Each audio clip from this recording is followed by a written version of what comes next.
আরে রাম, আয় আয়, দাঁড়িয়ে আছিস কেন? নাচ, আয় নাচা প্র্যাকটিস কর, আয়। স্যার দেখুন, এই জসি পুরো রেডি।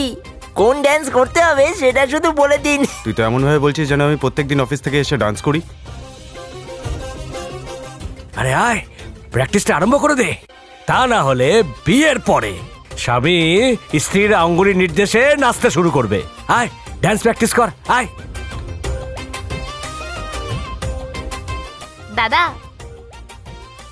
শোন, ঋত্বিকের মতন ডান্স করব এরম করে। এই স্টেপটা দেখ কেমন লাগছে। আরে এ মা, যা করছিস কর, কিন্তু এই যে আমার গোবিন্দের যে ডান্স স্টেপটা কখনো ভুলবি না, বুঝলি? দেখ। হ্যাঁ